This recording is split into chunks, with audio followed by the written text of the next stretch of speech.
Bonjour Marc. Et parfois Oui, bonjour les grandes gueules. Le H1N1, Marc, ce virus vous inquiète-t-il, mon cher Marc du Vaucluse? Alors pas du tout. Pourquoi? Pas du tout, excusez-moi, je suis essoufflé, je viens de monter les escaliers. C'est un premier signe grave. Il faut faire du sport. Alors je vais vous expliquer pourquoi tous les ans on nous resserre en fait la même sauce.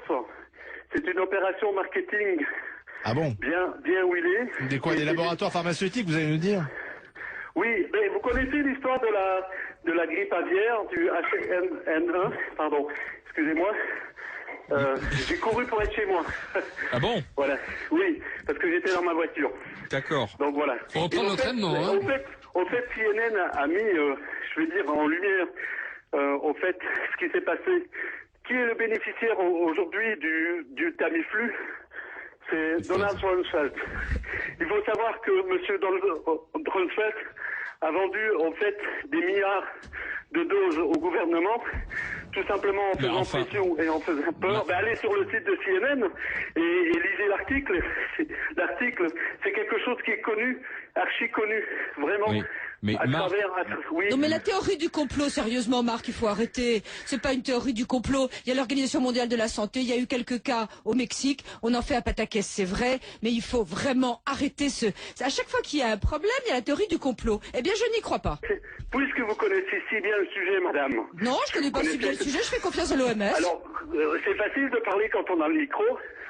Excusez-moi, je suis vraiment très essoufflé. Oui, on voit ça, Marc. Écoutez, on a le père Gourrier qui va peut-être commencer par prononcer votre raison funèbre, mon cher Marc. Je vais faire une petite prière. Non, je plaisante, Marc. Il est dommage que je n'ai pas les informations. Non, mais Marc, moi. si je vous écoute... Non, mais attendez, laissez-moi terminer, mais non, s'il vous plaît. je résume simplement votre pensée. Selon vous, on monte... Non, c'est pas selon moi. C'est selon des sources officielles et c'est pour ça que Donald Rumsfeld a démissionné du gouvernement américain à l'époque. On est sur la grippe porcine là. Donc selon vous, la grippe aviaire c'est exactement la même chose. Voilà, mais là on est dans les mêmes logiques. Donc, et on est exactement dans les mêmes choses. Il y a un bureau de marketing à New York dont j'ai oublié le nom, qui en fait a travaillé sur c'est logique et a mis ça au point. D'accord. Et tous les ans, on nous resserre la même chose. Et selon vous, c'est uniquement pour booster à ce moment-là les actions des laboratoires pharmaceutiques, c'est ce que vous dites. Absolument. Pour nous faire acheter des médicaments. Ce n'est pas du conspirationnisme,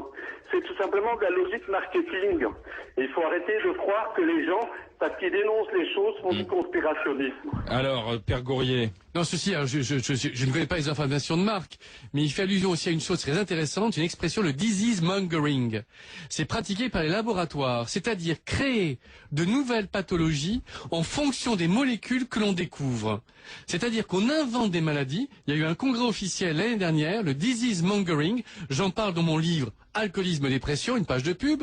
C'est les laboratoires qui font ça pour vendre leurs médicaments. C'est extraordinaire. Ils trouvent une molécule, mais ils savent pas à quoi l'appliquer. On invente une maladie. Et en psychiatrie, on est passé à peu près de 70 maladies à 270 pathologies. En psychiatrie. Tu ferais pareil, t'es directeur de la bourse.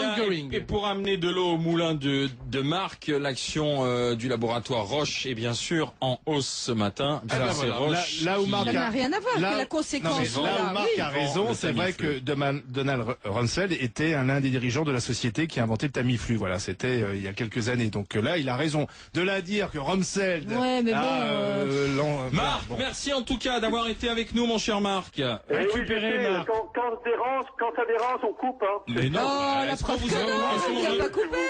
Est-ce qu'on vous a... C'est juste le souffle qu'on vous a coupé. Mon cher Marc. Comment? Je dis, on vous a pas coupé la parole, on vous a écouté, on est même allé vérifier en même temps.